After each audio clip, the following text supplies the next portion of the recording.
Good evening. It's Monday. It's Mint Mask. Well, tonight we're going to play a little reindeer game. Now, I have to admit, I did not come up with this on my own. I am a talk radio listener, and I am a P1 for a local Dallas station called The Ticket. And perhaps you are a ticket head. But one day, some of the gentlemen on the radio were discussing the idea that if you could go back and visit one day in your life, and you would keep all of your cognitive knowledge, you just get to go back one day to a time in your life, where would you go and why? And that caused me to think about it. And so I've spent a good deal of time thinking about this, because as soon as I heard it, I thought, you know what? I think that's something I would like to discuss with you. So I decided to make it just a little bit easier on us, and I want to challenge you to play this little reindeer game with me. And so here's the caveat that I made for myself. Now, the birth of your children are equal to none, so they're a given. The birth of grandchildren are equal to none, so they are a given. So those two events in life, those are givens, all right? So I just don't want anyone feeling bad or guilty or wrestling with because let me just tell you, the birth of my children were two of the greatest moments of my life. And the birth of my granddaughter, Mia, was one of, there's just no way to put value on those 3 days. So they're givens. You don't have to wrestle with those. So with that being said, the question I wrestled with is, what day would I go back and relive, if I could, given all that I know today?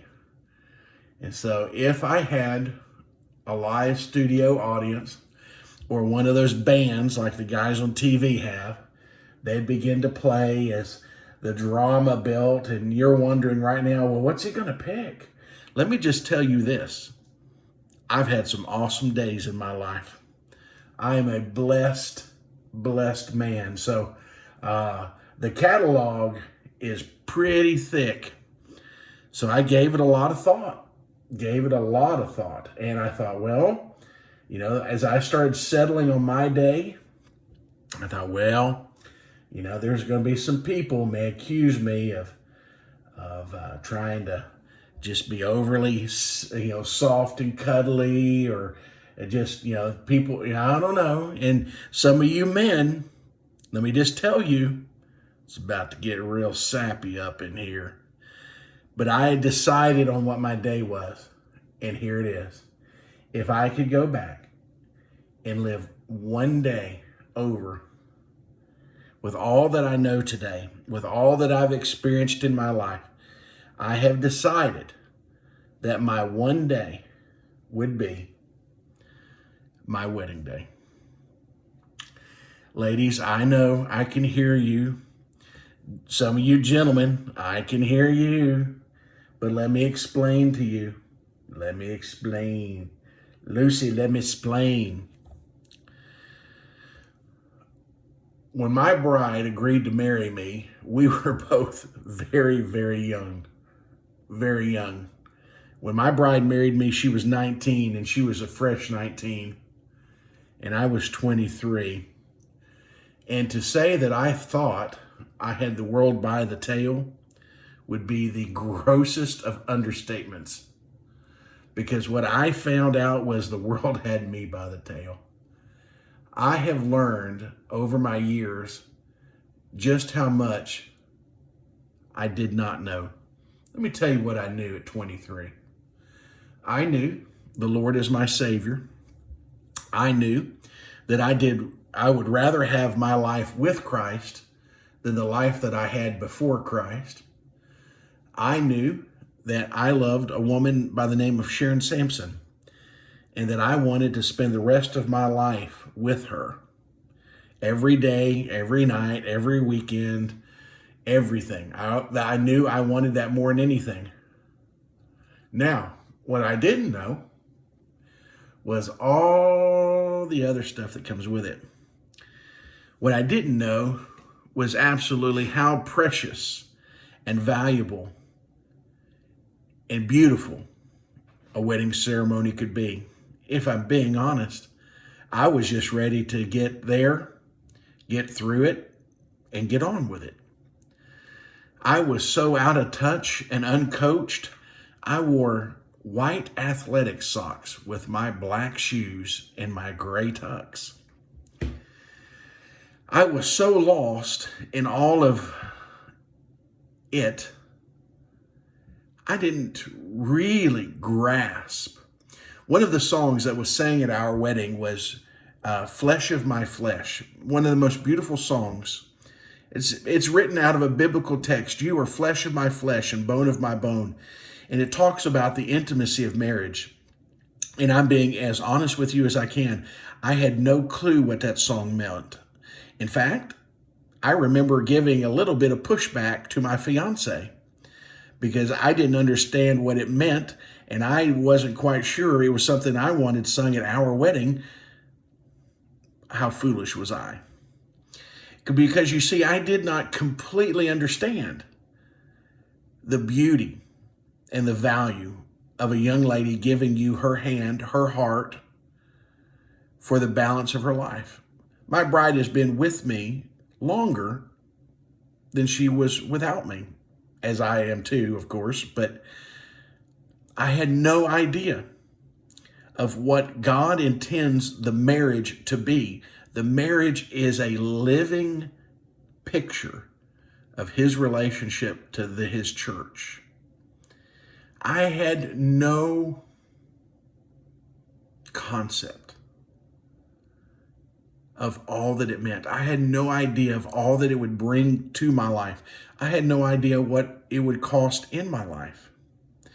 Because to have a successful marriage means that you become second when you're married, third when you're a parent, fourth when you're a grandparent. Man, a good marriage is so much more than what you want all the time.